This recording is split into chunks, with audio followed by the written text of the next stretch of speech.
नमस्कार, India voice देख रहे हैं आप और मैं हूं आपके साथ शिवम दुबे। तो इस वक्त एक चीज जो एपी सेंटर बन चुका है सुर्खियों का, मुद्दों का, वो सिर्फ क्या, गिरफ्तारी किसकी? जियाउर रहमान बर्क की। तो बर्क पर गिरफ्तारी की तलवार लटक गई और संभल में इस वक्त सिर्फ एक चर्चा, संभल तो क्या मतलब प्रदेश और पूरे देश में एक तरीके से कह सकते हैं कि सिर्फ एक गिरफ्तारी, एक चर्चा कि जियाउर रहमान बर्क की गिरफ्तारी हो सकती है, क्योंकि संभल के मामले में, संभल विवाद में जो हुआ, नंबर 1 के वो आरोपी बनाए गए और इसके लिए बकायदा जियाउर रहमान ने हाईकोर्ट का रुख किया था, लेकिन चूंकि सुनवाई नहीं हो सकी, अब 2 तारीख को सुनवाई होगी, लेकिन उसके बीच ये कहा जा रहा है कि गिरफ्तारी हो सकती है जियाउर रहमान बर्क की और कभी भी हो सकती है। इसलिए हमने कहा कि गिरफ्तारी की तलवार वो लटक रही। एक तरफ तो ये बवाल चल रहा है, दूसरी तरफ बिजली वाला मामला चली रहा है, बिजली चोरी का, और 1,91,00,000 की नोटिस और फिर 15 दिन का समय दे दिया गया है। उसमें भी यह कहा जा रहा है कि जल्द से जल्द जुर्माना दीजिए भैया, चूंकि बिजली का जो रीडिंग है वो 0 कब तक रहेगी। अंततोगत्वा नया स्मार्ट मीटर लगा दिया गया और यह कहा गया कि भाई अब आपको पैसा देना पड़ेगा।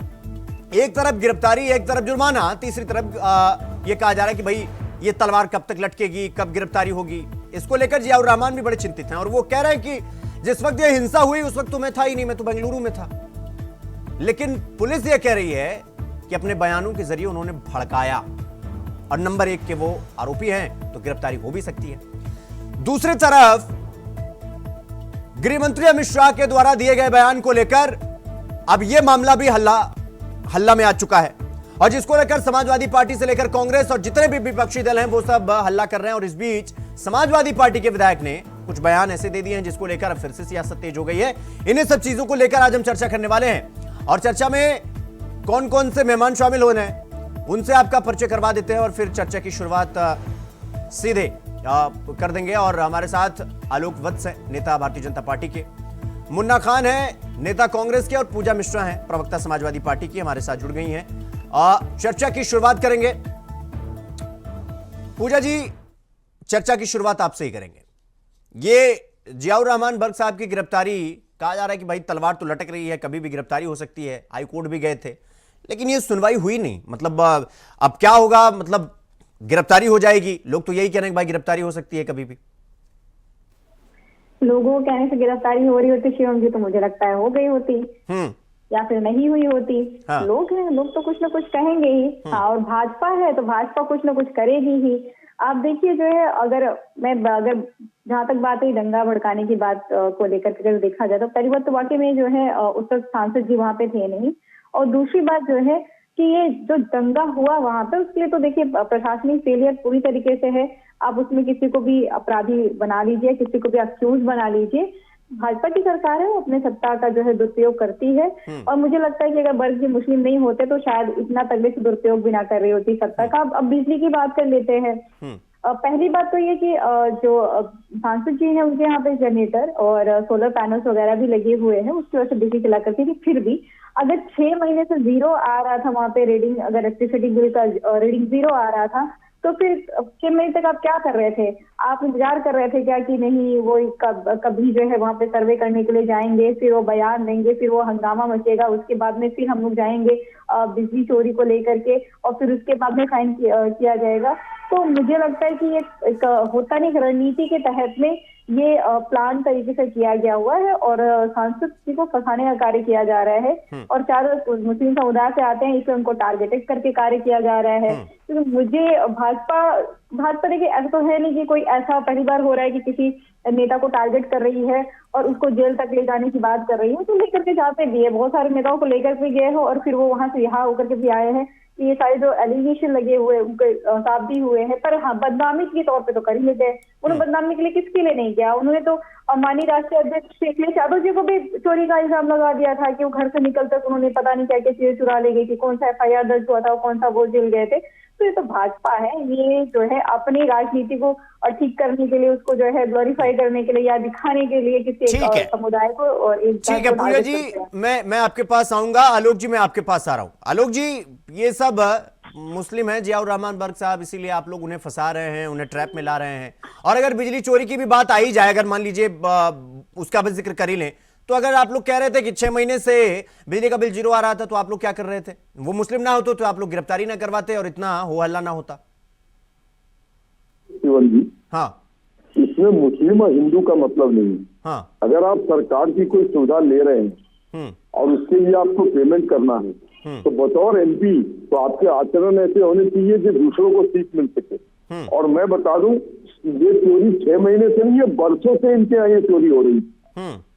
और ये अपने रसूख से, अपने साख से इन्होंने वहां पर कभी भी बिजली का बिल नहीं भरा। और जितनी तारें वहां से बरामद हुई, जो खुद तो बिजली का उपयोग कर ही रहे थे, साथ में बहुत से लोगों को बिजली सप्लाई भी कर रहे थे, वो कटीले तार लगाकर। तो जितनी तारें वहां से बरामद हुई और जिस रूप में बरामद हुई, वो भी किसी से छिपा हुआ नहीं है। तो ऐसा आचरण एक एमपी करे, ये तो बहुत शर्मनाक बात है। और उसको डिफेंड कर रही है बहन, ये भी शर्मनाक है। अरे बोलिए कि चोरी की थी, अब बिजली आगे से भरेंगे और जो उसका दंड है भर देंगे, खत्म बात।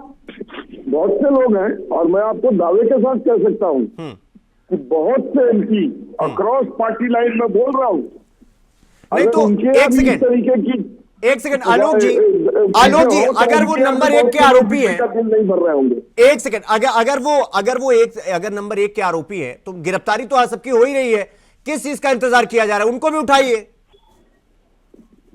देखिए, जब समय आएगा हाँ, और उनकी गिरफ्तारी होनी होगी तो अवश्य हो जाएगी।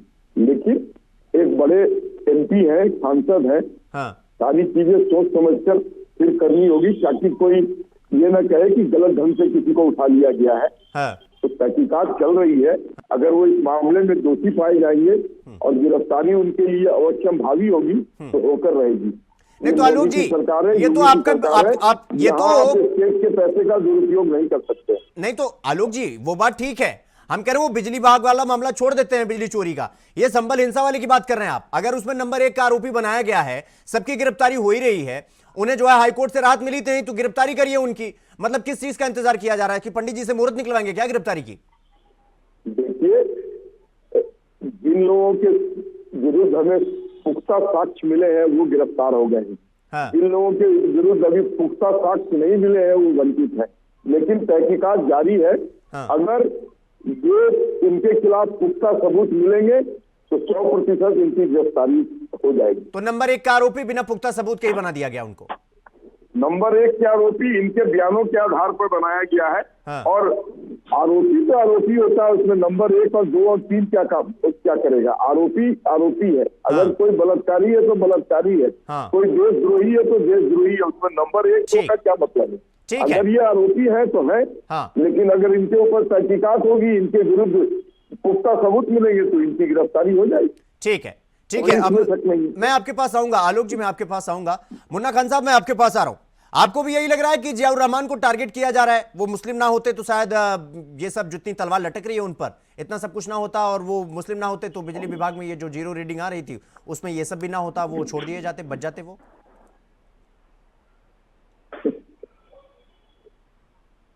ये हमारे हंसरे हाँ, गालिब का एक शेर है, हाँ, कि लश्कर भी तुम्हारा सरदार भी तुम्हारा, हाँ, लश्कर भी तुम्हारा सरदार भी तुम्हारा, हाँ, तुम झूठ को सच लिख दो अखबार भी तुम्हारा। हाँ, तो यहाँ सरकारें जो वो कब कहना चाह रहा हूँ, बिल्कुल सरल तरीके से समझने की जरूरत है। 1,64,000 लोगों की उन्होंने मदद की अब तक, जब से उनके वो सांसद बने हैं, और 170 गरीब बच्चों की शादी की है, और आए दिन लोगों की सेवा में वो रहते हैं। दूसरी बात, भगवान का दिया, खुदा का दिया, सारी चीजें, इज्जत, शोहरत, पैसा सब है। अब बताइए, ये छुटवैया वाली हरकत कि बिजली के खंभे पे वो क्लिप लगा करके, पिन लगा करके वो घर में चोरी करके लाइट जला रहे, ये सरकार की मानसिकता आखिर जा कहाँ रही है? अरे माना कि आप मुस्लिम के विरोध में हो, लेकिन इतना विरोध हो कि किसी के चरित्र पे आप सवाल उठा रहे हो।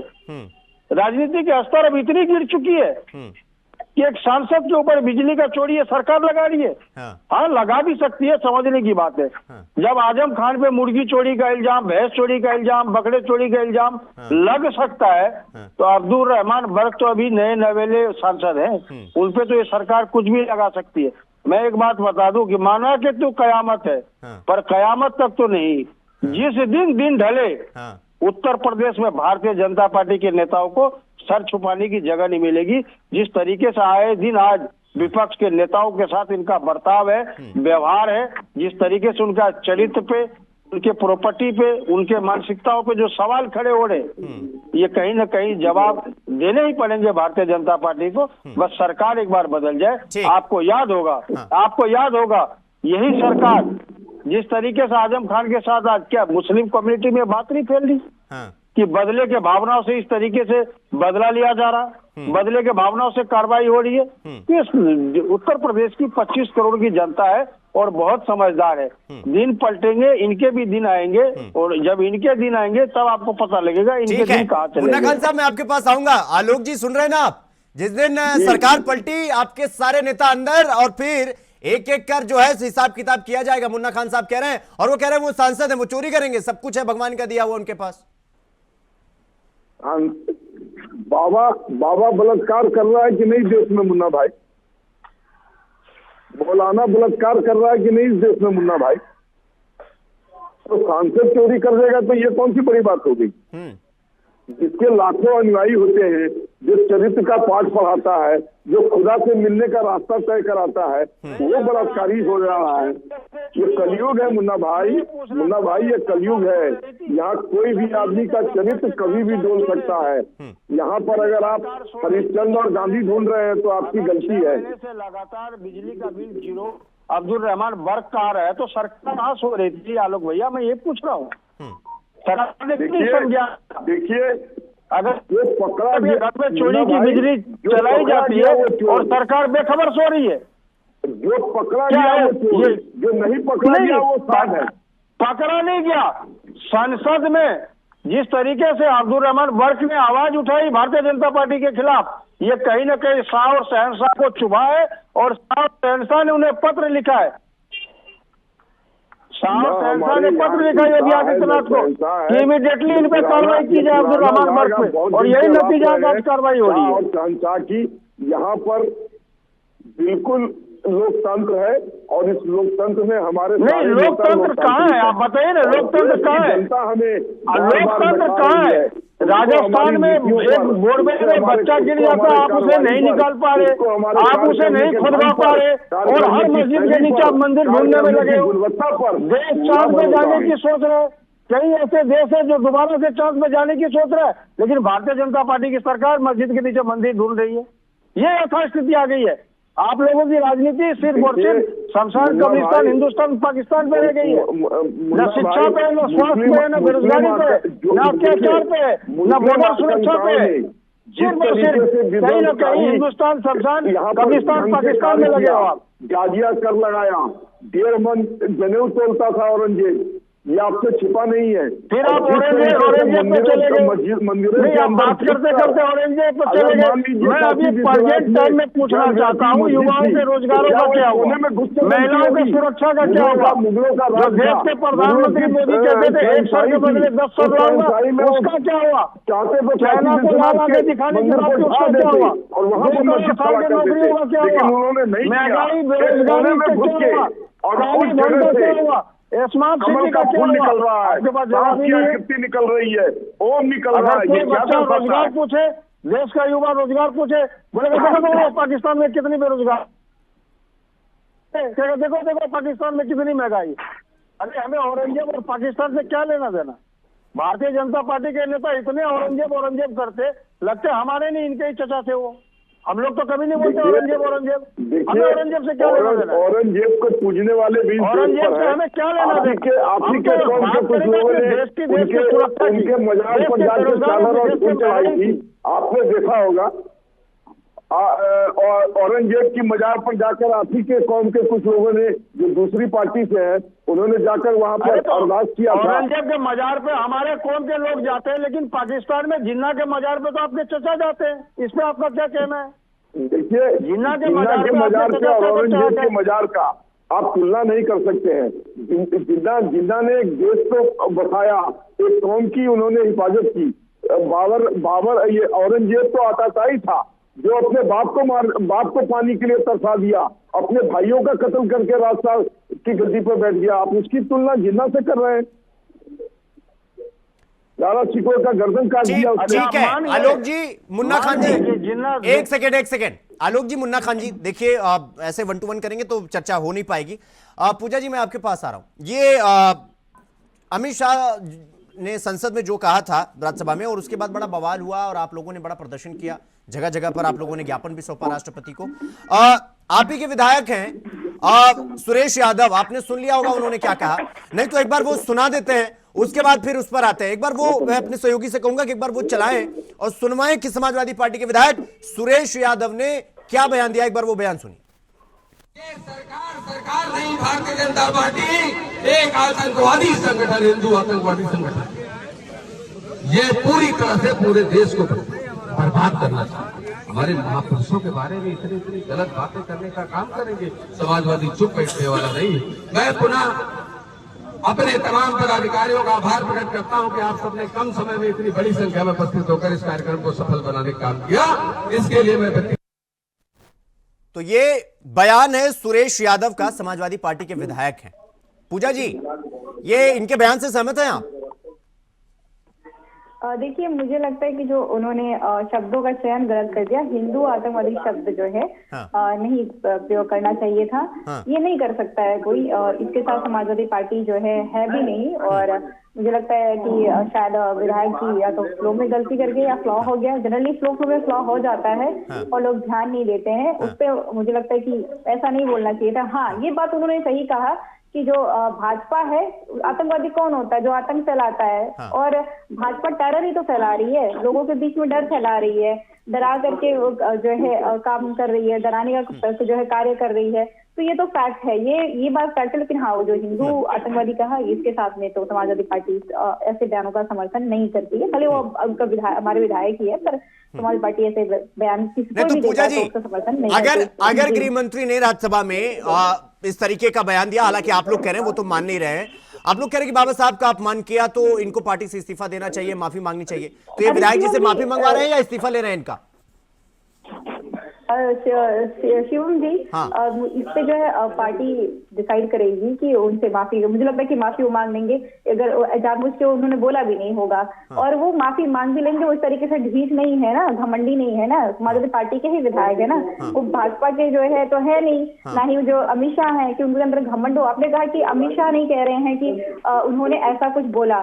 हालांकि बाबा साहब भीमराव अम्बेडकर जी का अपमान कोई कर सके, ऐसी हैसियत अभी किसी में है नहीं, कोई कर ही नहीं सकता है। लेकिन उसके बावजूद भी आप, जो मैंने बोला ना शब्दों का चयन, अगर आपने जो है उनको कंपेयर किया फैशन के साथ में, नहीं करना चाहिए था। आप एक बार के लिए भी नहीं कर सकते हैं और होम मिनिस्टर होने के नाते तो बिल्कुल नहीं कर सकते थे। सदन में खड़े होकर तो बिल्कुल भी नहीं, आप कर ही नहीं सकते हैं। आपने किया नहीं, कोई नहीं कर सकता, माफी भी नहीं मांगते, आप उसको जस्टिफाई करते हैं, तो ये गलत हो जा रहा है। आप उसको जस्टिफाई भी कर रहे हैं ना, आप माफी मांग लेते, सही हो जाता। लेकिन नहीं, आप उसको जस्टिफाई करते चले जा रहे हैं। कहाँ से आई कि आप जो है अपना इस्तीफा दीजिए, वो वहीं पे आ गई। नहीं, आपने माफी ही नहीं मांगी, वो मांगनी चाहिए थी। अभी जो भाजपा के प्रवक्ता कह रहे थे कि वहां पे जो तारे निकली, वो बिजली चोरियां हो रही थी, मैं उसका जवाब देना चाहती हूँ कि भाई साहब, आपके पास साक्ष्य है, आप तारे वारे जानते हैं, लेकर के जाइए पुलिस। मुझे समझ में नहीं आता है कि आप लोग डांट करके बोलते हैं कि ये निकला वो निकला और ये आज से नहीं चल रहा था। बिजली वाले कह रहे हैं कि 6 महीने से, आप कह रहे हैं नहीं सालों से चल रहा था। तो फिर जाइए ना, आप ज्यादा साक्ष्य लेकर के चले जाइए। यहाँ पे बैठ करके बदनाम करने की बजाय ये कार कर दिया करे तो ज्यादा बेहतर होगा। ये झूठ का नैरेटिव इनके यहाँ क्या चलता है ना शिवम जी, कि बदनाम कर दो। आपको भी पता है कि ईडी सीबीआई का इतना इस्तेमाल किया गया हो कि जब एक बार जो है ईडी सीबीआई घर पे चली जाती है किसी के, तो आपकी बदनामी तो हो जाती है। कन्विक्शन रेट कोई देखने नहीं जा रहा कि 0.2 है। आप सोचिए कि 0.2 है कन्विक्शन रेट, और जो है लगभग 95% विपक्ष के नेताओं पे ईडी सीबीआई का केस चार्ज किया गया हुआ है, बस बदनाम करने के लिए। भाई एक बार हाईलाइट हो गया, बदनाम हो गए, अब उसके बाद में आपका कन्विक्शन हो रहा है, आपकी गलत है वो नहीं, वही टारगेटेड करके जो है अभी पॉपुलैरिटी बढ़ रही है सांसद जी की। तो अब क्या किया जाए? अब यही करो कि उनको बदनाम करते चले जाओ, मैं आपके पास आऊंगा। जेल जाएंगे। आलोक साहब, मैं आपके पास आ रहा हूं। आप लोग हिंदूवादी संगठन हैं और ये ऐसा कि सुरेश यादव जी कह रहे हैं, समाजवादी पार्टी के विधायक हैं, वो कह रहे हैं कि आप लोग बदनाम कर रहे हैं, पूजा जी भी कह रही हैं कि आप लोग बदनाम कर रहे हैं। अगर वो गलती किए हैं तो उनको घसीट के ले जाइए भाई, ऐसे बदनाम हुआ फैलाने से क्या फायदा है। और इस पे भी जवाब दीजिए जो बयान समाजवादी पार्टी के विधायक ने दिया। देखिए शिवम जी, हाँ, मैं बहन पूजा मिश्रा जी को धन्यवाद देता हूँ, साधुवाद देता हूँ। पहली बार मैंने समाजवादी पार्टी के किसी प्रवक्ता को गलती पे गलती को कबूल करने की हिम्मत देखी है। ये गलछोटी नहीं कर रही है, इसके लिए मैं इनको सल्यूट करता हूँ कि इन्होंने कहा कि जो वो विधायक ने भाजपा को आतंकवादी संगठन घोषित करने की जो कवायद की है और जिस तरीके का उन्होंने नैरेटिव सेट किया है उसको इन्होंने नकारा है। इसके लिए इनको साधुवाद, इनको मेरा सल्यूट। लेकिन समाजवादी पार्टी में जितने इस तरीके के लोग हैं उसको भी तो आप पाल पोस कर बड़ा कर रही हैं। अति का मत कौन था? वर्तमान काल की बात करिए, वर्तमान काल की बात कर लीजिए, जो जीवित है, जो श्वास ले रहे हैं उनकी बात कर लीजिए ना। जो लोग ब्रीथ कर रहे हैं, ब्रीथ विदाउट कर रहे हैं, उनकी चर्चा करिए ना। आपको पता है उत्तर प्रदेश में भूषण अभी है, वो सांस ले रहे हैं, उनकी बात करिए, उनकी बात मत करिए जिन्होंने श्वास लेना छोड़ दिया हुआ है। वर्तमान की बात कर लीजिए, वर्तमान की बात करिए। परेशानी आपके साथ में यही कि आप जो है 1947 और 2047 की बात को छोड़ दीजिए, 2024 की बात करिए। जो आप पाल रहे हैं, जो आप पाल रहे हैं, ऐसे कहाँ से जो है बढ़ता चला जा रहा है और पकड़ में नहीं आ रहे लोग। आप पाल रहे हैं, उनको कब तक पालेंगे? उस पर चर्चा करिए ना। जिनको आप ऑक्सीजन प्रोवाइड कर रहे हैं उनकी बात करिए ना। जिन्होंने ऑक्सीजन लेना ही छोड़ दिया उनकी चर्चा कहाँ कर रहे हैं? अविलंब आप पार्टी से वर्तमान की बात नहीं कर पाएंगे, इसमें डिस्कशन नहीं होता था आप लोगों के साथ में। आप लोग चले जाएंगे भूतकाल में, कब अंग्रेज आए थे, कब जिन्ना थे, कब जो है अभी से पहले भी चल रहा था ऑरेंज की चर्चा चल रही थी, बाबू साहब की चर्चा चलेगी। लोगों ने कब पढ़ा हुआ है क्या? वो पढ़ी है, डायनेस्टी सबने पढ़ी हुई कि भाई आपको ये सारी डायनेस्टी सबने पढ़ा हुआ है। मैं कह रहा हूँ वर्तमान करिए ना, वर्तमान की डिस्कशन करिए। आप भारत देश की बात करिए ना वर्तमान में, आप उत्तर प्रदेश की बात करिए ना वर्तमान में। मुस्लिम आकांक्षाओं ने जितने भी हमारे मंदिरों को ढाए थे उसकी चर्चा छोड़ दे। अब हिंदू जाग चुका है, सनातनी जाग चुका है, अपने हक को लेकर रहेगा, अपने हक की लड़ाई लड़ता रहेगा। अपने आप देखिए हमारी सहिष्णुता, हम कहीं भी परवाह नहीं कर रहे हैं। कोर्ट के माध्यम से, एएसआई के माध्यम से अपने तथ्यों का पता करके अपने मंदिरों को वापस लाने की कवायद कर रहे हैं। हम कहीं पर परवाह नहीं कर रहे हैं, हम कहीं पर इस तरीके का कोई कारनामा नहीं कर रहे हैं जिससे कि समाज का ताना बाना टूटे। हम तो कोर्ट जा रहे हैं, एएसआई के शरण में जा रहे हैं कि भैया हमारे जो मंदिर थे उसको तोड़ के मुस्लिम आकांक्षाओं ने बनाया, उसको आप शरण में जा रहे हैं। अरे भाई आपकी सरकार है, आप सत्ता पक्ष का मिसयूज करके चले जा रहे हैं, शरण में जा रहे हैं। तो मैं तो आपका हकदार बनने को तैयार हूँ। भारतीय जनता पार्टी इस बात का हकदार बनने को तैयार है, लेकिन भारतीय जनता पार्टी का हकदारी है। सारे पाप के हकदारी आप ही है। अभी जितने भी मृत्यु हुए सबके जो है जिम्मेदारी आप ही की है। विधायक की इतनी हैसियत हो गई तो भारतीय जनता पार्टी को आतंकवादी घोषित कर, आतंकवादियों की पार्टी है। ये मैं भी कहती हूँ, भारतीय जनता पार्टी आतंकवादी पार्टी है, लीजिए मैं भी कहती हूँ। आप आतंक फैला रहे हैं, मैं भी कहती हूँ। मैंने कहा ना, आप हरकतें कर जाए और दूसरा उसको बोले बिना रोकना भी नहीं है। आप राष्ट्रभक्त पार्टी को आतंकवादी कह रही है। ये देश सुन रहा है और ये देश इस बात को सुनेगा तो आपको चुनाव में दंडित करेगा। आपको चुनाव में जिस तरीके से कचहरी और वहां पर हमने जीत हासिल की, हम मिल्कीपुर भी लेकर आएंगे। आप इसी तरीके का भाषा बोलते रहिए, ये हमारे हक में आएगा। आप हमें आतंकवादी कहते रहिए और हम मिल्कीपुर भी आपको जीत के दिखा देंगे। जिस तरीके से कचहरी और दूसरे जगह आपके मुंह से छीन के ले रखा और उनको वोटिंग बूथ तक जाने नहीं दिया, आपने बूथ तक नहीं आए, उनको मताधिकार का प्रयोग करने नहीं दिया। तो भाजपा तो कर रही है आतंकवादी एक्टिविटी, आप दबाने का काम कर रहे हैं, आप टेररिस्ट बना रहे हैं, तो बोला ही जाएगा टेररिस्ट बना रहे, तो टेररिस्ट वाली हरकतें कर रहे हैं, मत करिए। ठीक है आलोक जी, पूजा जी, ठीक है मुन्ना खान साहब, मैं आपके पास आ रहा हूँ। मैं आपके पास आऊंगा आलोक जी, पूजा जी मैं आपके पास आऊंगा। मुन्ना खान साहब, ये जो सुरेश यादव जी ने, समाजवादी पार्टी के विधायक ने, ये जो बयान दिया है कि भाजपा हिंदू आतंकवादी संगठन है, मतलब उसी की तरह का काम कर रही है और पूरा पूरा हिंदू आतंकवादी संगठन है, इस बयान से आप समर्थन करते हैं इस बयान का, या आपको भी लगता है कि फ्लो में ज्यादा हो गया? नहीं, ये ऐसी शर्मनाक बयान है जिसका समर्थन का मतलब नहीं है। उन्हें संभल कर बयान देना चाहिए। देखिए क्या है कि हिंदू जो धर्म है उसे समझने की जरूरत है। ये सही सुनता, मैं ज्यादा तो नहीं जानता, लेकिन मैं आपको एक चीज और बता दूं। आज जो भी कम्युनिटी के लोग हैं, चाहे मुस्लिम हो, जैन हो, सिख हो, ईसाई हो, ये सभी के बीच में जब अगर हम 80% के बीच में अगर हम सुरक्षित हैं तो हम उस समाज को दोष नहीं दे सकते। हाँ, जो चिंगारी लगाने वाले लोग हैं, जो केरोसिन छिड़कने वाले लोग हैं, कुछ शरारती तत्व है जिसकी आबादी 2 करोड़ है और वो सभी बीजेपी के कार्यकर्ता, भारतीय जनता पार्टी के कार्यकर्ता है, जिनके माइंड को वॉश किया गया है आरएसएस के द्वारा। हम उसे दोष दे सकते हैं। आप हिंदू जो हमारे भाई हैं, आप उसके खिलाफ नहीं बोल सकते आप, क्योंकि कई मित्र हमारे हिंदू हैं। पूरे देश 80% हिंदुओं का देश है और हम बहुत ही आराम से सही से रह रहे हैं। लेकिन भारतीय जनता पार्टी के कथनी और करनी को आप हमारे हिंदू भाइयों पे थोपेंगे, ये ठीक नहीं है। ये इन चीजों से मैं इत्तेफाक नहीं रखता। दूसरी बात बता दूं कि मैं बार बार ये कह रहा हूं कि किसी के बयान को ला करके कहना, आप देखिए किस तरीके से आज अमित शाह ने कुछ 2-4 दिन पहले ही संसद में उन्होंने कहा कि अंबेडकर अंबेडकर अंबेडकर अंबेडकर अंबेडकर अंबेडकर, अगर इतना नाम भगवान का लोगे तो 7 जन्मों तक स्वर्ग मिलेगा।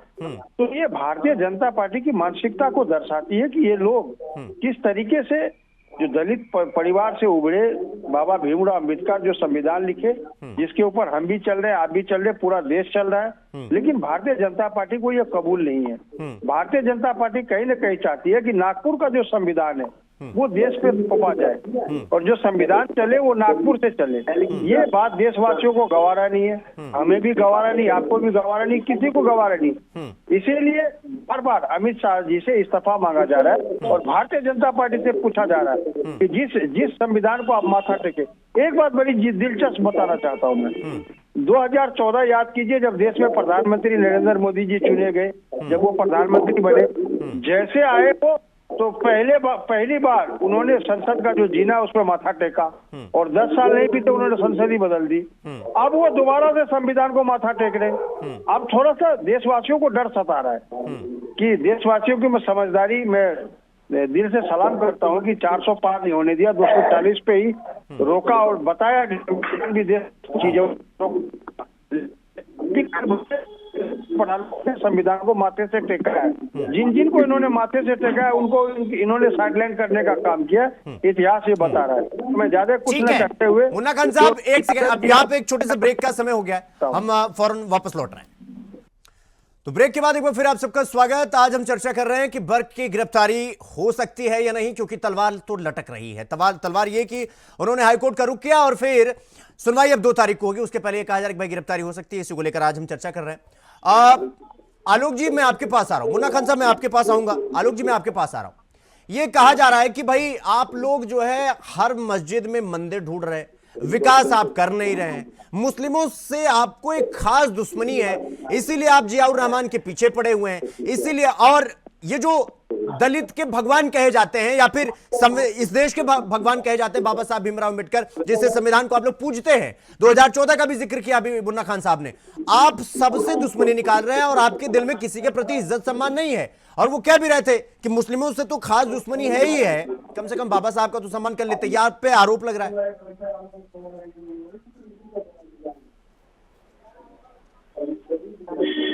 आलोक जी सुन पा रहे हैं आप मुझे? ठीक है, आलोक जी के पास मेरी आवाज नहीं जा रही है। आलोक जी मैं आपके पास आऊंगा, आवाज आपकी ठीक हो जाएगी जैसे ही। पूजा जी मैं आपके पास आ रहा हूं। एक तो ये कहा जा रहा है कि भाई अगर समाजवादी पार्टी के सांसद का बिल का रीडिंग 0 आ जाए तब भी समाजवादी पार्टी कहती है कि नहीं ये मुस्लिम है तो फंसाया जा रहा है, संभल मामले में कुछ हो जाए तो आप लोग आके खड़े हो जाते हैं। मतलब अब तो लोग ये कह रहे हैं कि भाई समाजवादी पार्टी किसी भी आरोप को मानने के लिए तैयारी नहीं है। मतलब लोग ये कह रहे हैं कि 6 महीना चला और बिजली की रीडिंग 0, और आप ये कह रहे हैं कि अगर हम 0 का हम चोरी कर रहे थे तो आपने हमें पकड़ा क्यों नहीं? मतलब पूजा जी ये तर्कसंगत लगता है क्या? और क्या हर मामले पर आपको ये कहना कि भाई वो मुस्लिम है इसलिए टारगेट किया जा रहा है, या आपको लगता है कि ये ठीक है? या अगर अखिलेश यादव कह देते कि भाई ठीक है जो भी है, सभी को जियाउर रहमान बख्श साहब जाइए पहले बिजली का बिल भर के आइए, बाकी हम सारी बातें देख लेंगे, आपको नहीं लगता है कि अखिलेश यादव का कद और बढ़ जाता? और शिवम जी, अगर फैक्ट यही रहा होता कि जो सांसद जी हैं उन्होंने बिजली की चोरी की होती, तो ऑब्वियस सी बात है ये होता है कि भाई ठीक है, अगर आपने गलती की हुई है तो आप इस पे जो है कंपनसेशन दे दीजिए। जब जो चीज किया ही नहीं हुआ है उसके सापेक्ष में कैसे बात की जाए? अगर आपने कहा ना कि हम कह रहे हैं हर चीज मुस्लिम को जो है टारगेट किया जा रहा है, हम ये लेकर के आ रहे, अगर ऐसा कृत्य न हो शिवम जी, अगर इस तरीके से कृत्य ना हो तो हम क्यों कहने के लिए जाएंगे? मत करिए ना इस तरीके से, आप टारगेट मत करिए तो हम कहेंगे भी नहीं। आप टारगेट कर रहे हैं इसलिए कह रहे हैं, और नहीं टारगेट करिए। अभी हम कह रहे कि 6 महीने से जो वो कह रहे कि 6 महीने से जीरो बिल आ रहा था, और जो है बिजली बिल की चोरी चल रही, 6 महीने से जीरो अगर रीडिंग आ रही थी तभी आपको चेकआउट करना चाहिए था। आप जो है जाकर के उनसे पूछते कि भाई यहाँ पे आपका मीटर का, ये भी तो आपकी रेस्पॉन्सिबिलिटी होती है ना। हाँ। अगर अभी मेरे जो है मीटर में कुछ गड़बड़ी हो जाएगी तो मुझे थोड़ी पता चला, मैं थोड़ी मीटर देखने जा रहा हूँ, मेरे पास तो बिल आता है, हम मीटर देखने हम, मुझे लगता है कि आज के पैनल में इंक्लूडिंग मी, मतलब 4 लोगों में किसी ने रीडिंग नहीं देखा, लेकिन क्या आप ये मानती हैं कि 3 एसी चले, बल्ब चले, बड़े बड़े हाइलोजन चले, सब कुछ चले और रीडिंग 0 आए? मतलब ये सच बात है? मतलब आपको लगता है ये हो सकता है? अगर बिल्कुल, अगर सोलर पैनल लगे हुए हैं, सोलर पैनल से चल रहे हैं तो बिल्कुल हो सकता है, क्यों नहीं हो सकता? सोलर पैनल से हम जो है मेट्रो चला रहे हैं, मेट्रो की लाइटें चला रहे हैं, और हम जो घर का जो है 3 एसी और तो ये फिर बिजली विभाग ने ये जो 1,91,00,000 रुपए का बिल भेजा है, इसे लेकर कोर्ट चले जाएं और कह दें कि भैया हम तो चला रहे थे सोलर पैनल से, हमें बिजली का बिल कैसे आ सकता है? तो आपको नहीं लगता है कि बिजली विभाग नप जाता अगर आप लोग कोर्ट चले जाते? तो मुझे लगता है कि जो लीगली जो सही होगा वो प्रोसीजर में जाएंगे, बिल्कुल जाएंगे। पर ये जो है सिर्फ और सिर्फ मुस्लिम है उसकी वजह से टारगेट करके जो है एक्टिविटीज करना, ये गलत हो जाता है। अगर अब मुझे लगता है कि अगर आज जो है अगर मेरे जो मीटर में कुछ गड़बड़ी है या उसकी रीडिंग 0 आ रही है तो आप आकर के भेजिए, भाई हमारा ध्यान नहीं जाएगा, हमको तो पता है कि अगर बिल आ रही है तो पे कर रहे हैं, मैसेज आता तभी पता चलता है कि अरे यहाँ बिजली का बिल आ गया हुआ है, मैसेज नहीं आया तो नहीं पता चलेगा। अच्छा ठीक है, आलोक जी अब आप जवाब दीजिए। एक तो अभी मैंने सवाल पूछा था, आपकी आवाज मतलब कट गया था कनेक्शन। आलोक जी, अभी मुन्ना खान साहब और पूजा जी कह रही थी कि मुस्लिमों से आपको एक खास प्रॉब्लम है, इसीलिए आप हर मस्जिद में जाकर मंदिर ढूंढते हैं, इसीलिए आप हर जगह खुदाई करवाना चाहते हैं, और आप एक तरीके का उन्माद फैलाने की कोशिश कर रहे हैं, और आप बाबा साहब का सम्मान नहीं करते हैं। और तीसरा ये कि भाई वो सोलर पैनल से चला रहे थे सब कुछ, बिजली का तो इस्तेमाल ही नहीं कर रहे थे, 0 रीडिंग आ रही थी तो क्या दिक्कत था उसमें? आप लोग फर्जी 1,91,00,000 रुपए का नोटिस भेज दिया। तीनों सवालों का जवाब दीजिए बारी बारी से। सोलर पैनल से अगर वो सारी बिजली चला रहे थे तो उतनी तारों से सप्लाई किसको दे रहे थे? सोलर पैनल क्या उतने तारों से पूरे मोहल्ले में सप्लाई दे सकता है? हाँ। और उनके मीटर का रीडिंग 0 आ रहा था।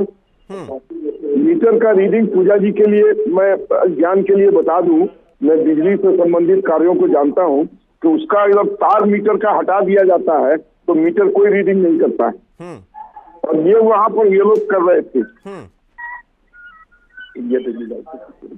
और जिस तरीके का उन्होंने उनके यहाँ से चीजें बरामद हुई हैं और कैलकुलेशन करके जो दिया गया है उनको एक बिजली का बिल 1,91,91 या 92 लाख का, हाँ। तो मैं ये कहना चाहता हूँ कि अगर उनको लगता है कि ये बिल गलत है तो कोर्ट में चैलेंज करके उसको 0 करवा दे, क्या दिक्कत है? ठीक है। और ये बताइए कि आप हर मस्जिद के अंदर मंदिर क्यों ढूंढ रहे हैं? आप उन्माद फैलाने की कोशिश कर रहे हैं। आपके गले ये बात उतर रही है कि किसी के यहाँ मीटर लगा हो उसका बिजली मीटर 0 रीड कर रहा है। अरे वही तो मैंने पूछा ना आलोक जी, पूजा जी से मैंने पूछा, उन्होंने कहा सोलर पैनल लगा लो, बिजली का बिल 0 आ जाएगा, क्या दिक्कत है इसमें? अब पूजा जी अगर बिल्कुल झूठ बोलने पर तुली हुई हैं, तो मैं क्या कर सकता हूँ? सरकार स्कीम क्यों लेकर के आई कि आप सोलर पैनल लगाइए? अगर आप नहीं तो फिर मैं क्या कह सकता हूँ? अगर पूजा जी कोई ऐसा, अरे उनका पिछले मतलब वर्षों से उनके सोलर पैनल ही लगा हुआ था और उनके यहाँ जो मीटर लगा था वो 0 रीडिंग कर रहा था। ये बात गले नीचे उतर रही है। अगर सरकार ये नियम लेकर के आ रही है कि भाई आप लोग सोलर पैनल लगाइए, समाजवादी पार्टी के सारे नेताओं का क्या सोलर पैनल लगे हुए हैं? सकती है। तो नहीं समाज, और वो सारे जो सप्लाई दे रही थी बिजली, वो क्या कर रही थी? क्या सोलर पैनल की इतनी ताकत है कि वो पूरे मोहल्ले में सैकड़ों लोगों को बिजली सप्लाई भी दे सके? बिजली वाले कह रहे हैं पूरा मोहल्ले में बहुत अच्छी बात कर रही हैं। कोई भी जरा भी दिमाग रखने वाला आदमी इस बात को कबूलेगा कि आपके यहाँ मीटर लगा हुआ है, उसमें रीडिंग 0 है। प्रेजेंट हो जाइए और बोलिए कि हमारे बिहार में कहावत है कि चोर होइया तो गलगल होइया, मतलब गलछोटी का कोई प्रकाष्ठा कर रही है आप। कह रहे हैं कि हाँ जी उनके यहाँ 0 मीटर रीडिंग हो रही थी। एक दिन भी सोलर पैनल खराब नहीं हुआ, एक दिन भी सोलर पैनल खराब नहीं हुआ, एक दिन भी बिजली जलाने की जरूरत नहीं हुई। क्या बात कर रही है आप? मैं आपकी बात सुन के मुझे शर्म आ रही है। मुझे शर्म आ रही है कि यहाँ पे जो है गवर्नमेंट बात कर रही है आपकी बातें सुनकर और आप मुझे शर्म आ रही है कि भाई सोलर आपकी बातें सुनकर मुझे शर्म आ रही है। सोलर पैनल लेने के बाद में अगर एक्स्ट्रा एनर्जी का अगर प्रोडक्शन होगा तो सरकार आपको पैसे भी देगी। और यहाँ पे ऐसे कार्यकर्ताओं को पता नहीं कि जीरो रेटिंग कैसे आ सकती है। और जब जो बरसात हो ही नहीं रही, कोई आदमी इस बात को मानेगा? सिलिकॉन में सोलर पैनल है, इतनी जल्दी कोई आदमी इस बात को मानेगा? होती है नहीं खराब होता है। कोई आदमी इस बात को मानेगा? मानेंगे किसी को सूट नहीं कर रहा है। किसी आदमी के गले ये बात उतरेगी नीचे? आपके बगल में मुन्ना खान जी है, उनके गले उतरेगी कि किसी आदमी के मीटर में 0 भी रीडिंग आएगी 6 महीने साल भर तक?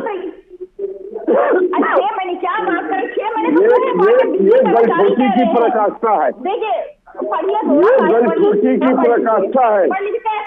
संख्या बल के आधार पर आप ऐसे अनैतिक लोगों को जिताकर भेजने का काम कर रहे हैं। मुझे मालूम है संभल में 56% मुस्लिम आबादी है, इसलिए वहाँ से मुस्लिम के अलावा कोई जीत नहीं सकता है। कि कृपया ऐसे अनैतिक झूठे लोगों को मत, ऐसे झूठे मक्कार लोगों को मत टिकट दिया कीजिए। किसी चलचलान मुसलमान को जो 5 वक्त का नमाज पढ़ता और सादा आचरण रखता हो उसको दीजिए टिकट। या तो बिजली पे रुक लग जाइए या तो संबल पे 1-2 दंगे पे रुक जाइए। मैंने आपसे कहा ना, अभी आप देखिए संबल में और कितनी मंदिरें निकलेंगी, आप देखते रहिए। ये आपको सूट करता है, आप किसी पे आते हैं? कालिका मंदिर भी वही बन रहा है जहाँ 10वीं बार भगवान अवतार लेने जा रहे हैं। आप घबराइए मत। और ये हिंदू है जिसके अंदर सही सुनता है, मुन्ना भाई भी सुन रहे हैं, हिंदू से ज्यादा सही सुन कोई नहीं है, और जिसका ना आदि और अंत दोनों की बात करता है। और वसुदेव कुटुंबकम की बात स्वामी विवेकानंद ने शिकागो मीटिंग में बहुत वर्षों पहले कहा था। हम पूरे विश्व को एक भाईचारा के रूप में देखना चाहते हैं। हम ये माई समीकरण और ये पीढ़ियां बना के देश को गुमराह करने का काम नहीं करते हैं। पूरे विश्व को देखना चाहते हैं भाईचारे के रूप में। वसुदेव कुटुंबकम बोलिए, कर रहे हैं। एक सेकंड आलोक जी, एक सेकंड आलोक जी, एक सेकंड। ठीक है पूजा जी, आलोक जी, ठीक है पूजा जी, आलोक जी, मैं आप दोनों के पास आऊंगा। मुन्ना खान जी मैं आपके पास आ रहा हूं। मुन्ना खान जी, अभी आप लोगों ने कहा कि भाई हर मस्जिद के अंदर मंदिर ढूंढ रहे हैं, पूरा उन्माद फैला रहे हैं बीजेपी वाले।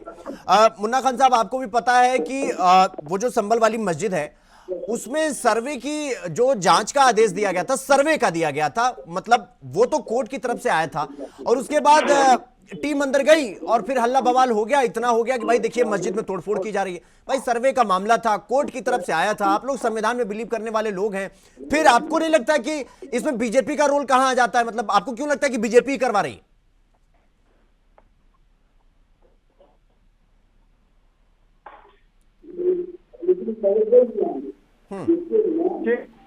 पता है सालों से सुप्रीम कोर्ट में पेंडिंग है।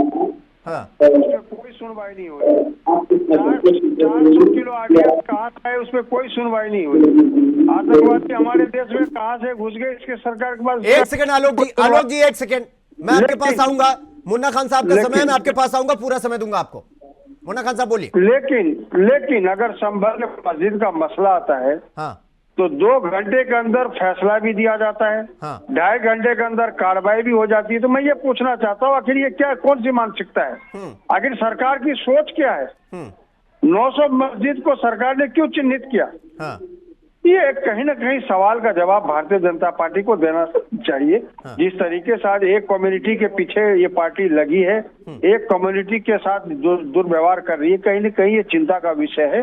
और ये देखिए, संविधान की बात कर रहे हैं तो संविधान में ऐसा कहीं नहीं लिखा कि आप जीत दर्ज करके आओ या आप अपनी सरकार बनाओ, उसके बाद जात में, कास्ट में, भाइयों में भेदभाव करो, ऐसा संविधान में नहीं लिखा। संविधान में यह भी नहीं लिखा कि अगर दलित के ऊपर अत्याचार हो रहा है और सरकार खामोश रहे, अगर मुस्लिम पे अत्याचार हो रहा है सरकार खामोश रहे, अगर 78 लाख युवा बेरोजगार है सरकार खामोश रहे, अगर महिलाओं पे आए दिन अत्याचार हो रहे सरकार खामोश रहे, बॉर्डरों पे सुरक्षा की चूक हो रही है और घुसपैठिए घुस रहे हैं और देश के गृह मंत्री कह रहे हैं कि घुसपैठिए आगे, उस पर भी सरकार खामोश है। संविधान ये नहीं कहता। संविधान कहता है कि अगर आप देश के प्रधानमंत्री हो तो सभी के हो। नहीं तो मुन्ना खान साहब, ये तमाम मुद्दे हैं, आपकी बात से मैं एग्री करता हूं, ये तमाम मुद्दे हैं, लेकिन अगर कोर्ट से सर्वे की जांच का आदेश आया और सर्वे हो जाता तो क्या हो जाता? मतलब दिक्कत क्या था? मतलब आपको क्यों लगता है कि सर्वे नहीं होना चाहिए था? मैं कह रहा हूं कि आप सर्वे कराइए, सरकार आपकी है, 900 मस्जिदों का आपने चीज किया, सर्वे कराइए, लेकिन किसी धर्म स्थल पर जाकर के सर्वे के टीम में घुस करके जय श्री राम का नारा देना यह कहाँ उचित है मित्र हमारे? हाँ। अगर मैं मस्जिद में जाकर के जय श्री राम कहूँ, मंदिर में अल्लाह अकबर कहूँ, क्या हमारी भाईचारगी पे कितनी क्या ये मैसेज देश में जाएगा? मुन्ना खान साहब, यही तो सवाल खड़ा हो रहा है ना कि आप लोग कह रहे जय श्री राम का नारा लगा। अगर जय श्री राम का नारा मान लीजिए, हालांकि वो वकील साहब जो हैं, जो वहां के उस मामले के वकील हैं, वो तो नकार रहे, वो कह रहे किसी ने जय श्री राम का नारा लगाया ही नहीं, और अगर लग भी गया तो जय श्री राम से इतनी क्या समस्या आ गई? हम तो गंगा जमुनी तहजीब की बात करते हैं साहब।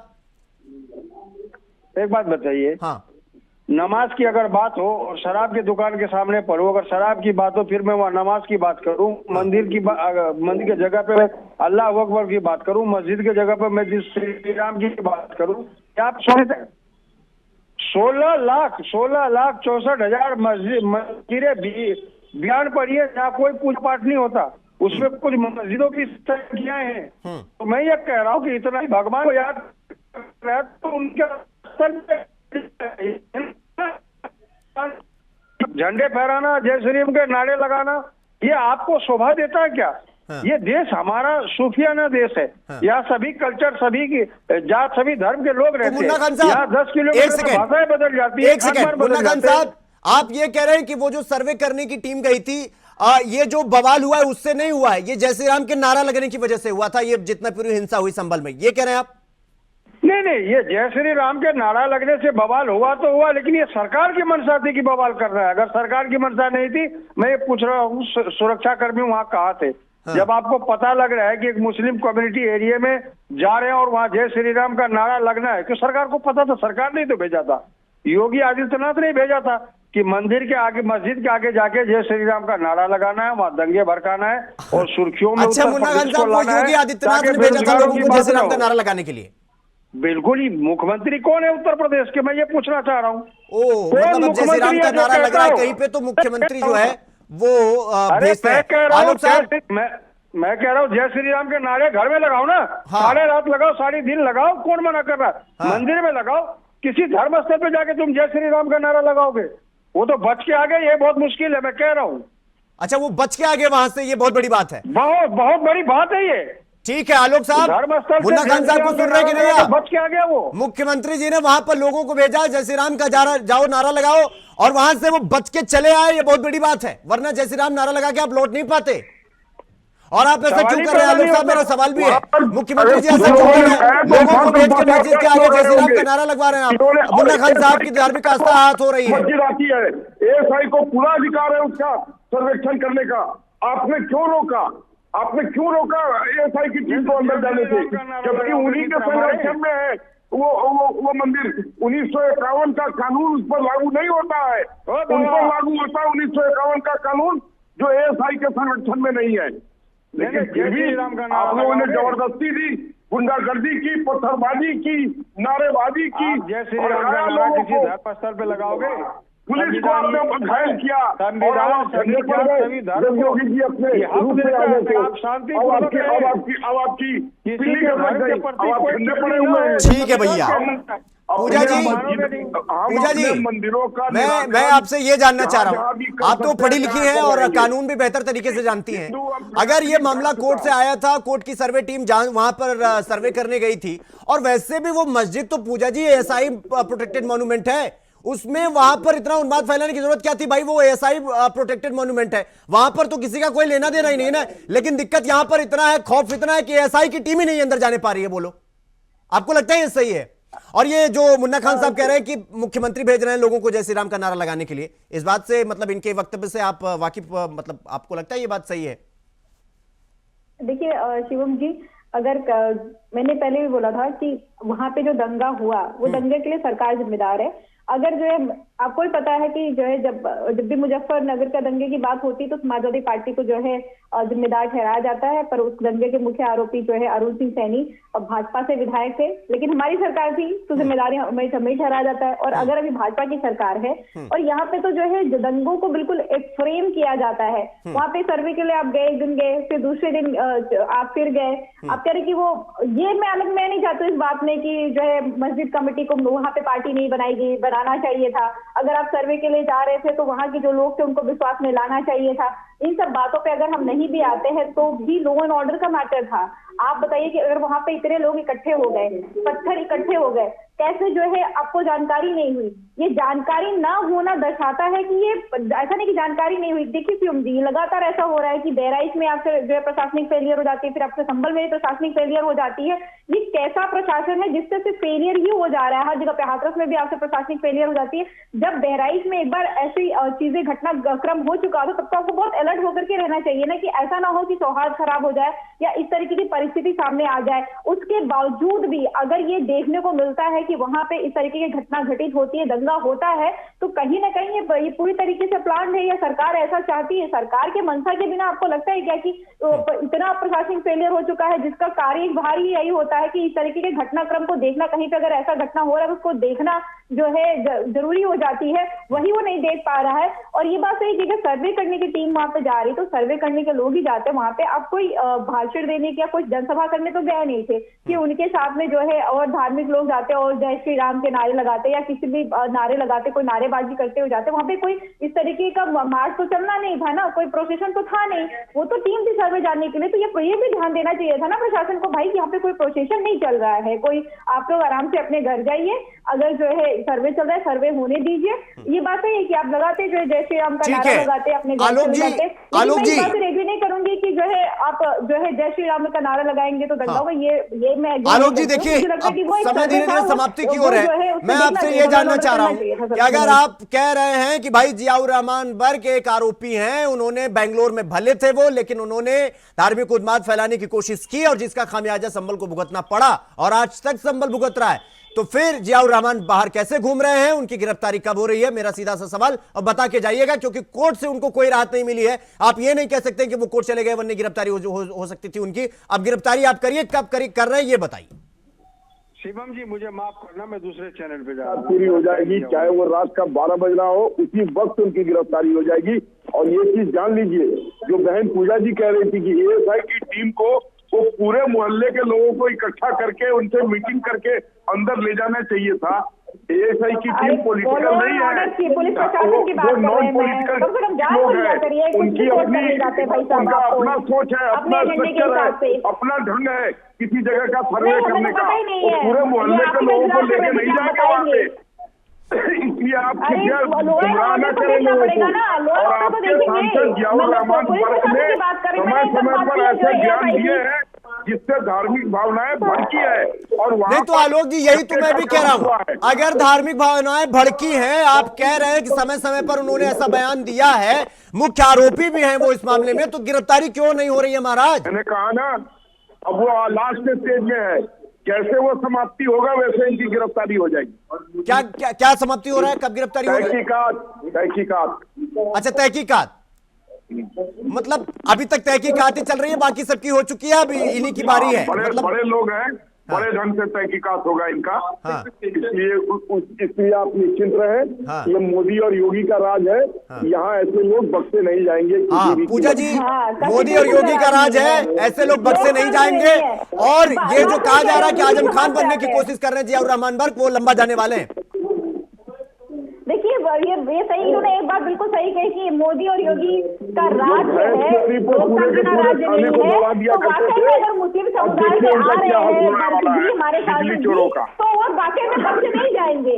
ये लगातार लाल लपेट कर करके कुछ भी कर करके ये जिस तरीके से लगे उनके पीछे ना कुछ करके उनको जरूर जो है लेकर के जाएंगे। जिस तरीके से हेमंत सोरेन को भी लेकर के गए थे जेल, जिस तरीके से जो इन्होंने दिल्ली के सीएम को लेकर के गए थे जेल, ये किसी न किसी तरीके से ले जाएंगे क्योंकि राज्य है ना, लोकतंत्र तो है नहीं। लोकतंत्र होता तो शायद इस तरीके की चीजें ना देखी जाती। ये सही कहते हैं, भाजपा प्रवक्ता हर डिबेट में ये बात सही कहते हैं कि योगी और मोदी का राज्य है, लोकतंत्र का राज्य नहीं है। तो पूजा जी, मतलब अगर जियाउर रहमान बर्क की गिरफ्तारी होती है तो आप लोग ये तो नहीं कहेंगे कि भाई देखिए फिर से मुस्लिमों को टारगेट किया जा रहा है, मतलब फिर से ऐसा कुछ? अरे क्या बात कर रहे हैं शिवम जी, जो फैक्ट हम तो कहेंगे ही ना, तो टारगेट करके रखे हुए हैं। हम तो अभी कह रहे हैं गिरफ्तारी नहीं हो रही तभी भी, अब गिरफ्तारी कर भी ले जाते हैं तब भी कहेंगे। ये फैक्ट थोड़ा डिनाई किया जा सकता है। कोई अगर बरामद चीज हो उसमें तर्क वितर्क की चीजें होती है, जो फैक्ट हो रखी हुई है। अब ये तो फैक्ट है जो है उत्तर प्रदेश का कि मुस्लिम को टारगेट करेंगे चाहे जो हो जाए, तो फैक्ट थोड़ा डिनाई हो सकता है, फैक्ट नहीं बदलता है। आलोक साहब, आलोक साहब, आलोक जी, आलोक जी, अब मेरी आवाज जा रही है आलोक जी आपके पास? जी मेरी आवाज मुझे सुन पा रहे हैं आप? हाँ सुन पा रहा हूँ। पूजा जी कह रही हैं कि अगर उनकी गिरफ्तारी हुई तो मैं तो पहले से ही कह रही हूं कि टारगेट किया जा रहा है मुस्लिमों को, और आप टारगेट कर रहे हैं, और आप खुद कह रहे हैं कि मोदी और योगी का राज है, तो मतलब वो तो ये मान के चल रही है कि मोदी और योगी है तो मुस्लिमों के साथ गलत हो गया। पूजा जी के नजर में अफजल भी बहुत, ये अतीक अहमद भी बहुत अच्छा आदमी था, नेक आदमी था, मुख्तार अंसारी भी नेक आदमी था, आजम खान भी नेक आदमी है, उसी क्रम में जियाउर बर्क रहमान भी नेक आदमी है। पूरा देश देख रहा है कि कैसे लोगों का ये साथ देती है, ये पार्टी कैसे लोगों को प्रोत्साहन देती है, ये कैसे गुंडे लुटेरे बलात्कारियों का साथ देती है, ये पूरा देश देख रहा है। आपके चैनल के माध्यम से ये इन शर्मनाक लोगों की हरकतों पर खेद प्रकट करने की बजाय ये इनको डिफेंड कर रही है। उसी क्रम में जियाउर बर्क रहमान आ गए, लेकिन ये योगी मोदी का राज है। जिस किसी ने भी स्टेट एक्सचेकर का पैसा को लूटा है उसको किसी कीमत पर नहीं बख्शा जाएगा। पताल छोड़ के भी हम उसको निकाल के ले आएंगे, ये याद रखिएगा आप। समय का फेर है। और जो ये कह रहे थे मुन्ना भाई कि हमारी सरकार आएगी तो हम सारे बीजेपी के नेताओं को जेल में भर देंगे, तो इस जन्म में तो ये नहीं हो सकता, इनके अगले जन्म में मैं नहीं जानता हूँ। हम राष्ट्रभक्त लोग हैं, देश को आगे बढ़ा रहे हैं, आगे बढ़ाते रहेंगे, तीसरी सबसे अर्थव्यवस्था में खड़ी करेंगे, और विश्व में भारत का डंका जो बज रहा है उसको और बुझा के बजाने जाएंगे। इसी तरीके से झूठ बोलते रहेंगे। बिल्कुल झूठ आपको मुबारक। और शिव जी मैं ज्यादा चाहूंगी क्योंकि मेरी दूसरी चैनल ठीक है। देखिए चर्चा में थोड़ा मतलब समय भी हो ही चुका है। आप सबका बहुत बहुत धन्यवाद चर्चा में समय देने के लिए, शामिल होने के लिए। आलोक जी आपका भी, पूजा जी आपका भी, मुन्ना खान जी आपका भी बहुत बहुत धन्यवाद चर्चा में समय देने के लिए और शामिल होने के लिए। अब सवाल ये खड़ा हो जाता है कि भाई अगर जियाउर रहमान बर्क को लेकर सब कुछ तैयारी हो गई है तो गिरफ्तारी कब होगी? क्योंकि तैयारी तो हुई तो गिरफ्तारी कब होगी? क्योंकि हाईकोर्ट से उनको राहत मिली नहीं। अब गिरफ्तारी की तलवार तो लटक रही है। अब देखना होगा कि काउंटडाउन जो शुरू हुआ है वो कितने घंटे चलता है। चर्चा में इतना ही। देश और दुनिया की तमाम खबरों को देखने के लिए देखते रहिए न्यूज़।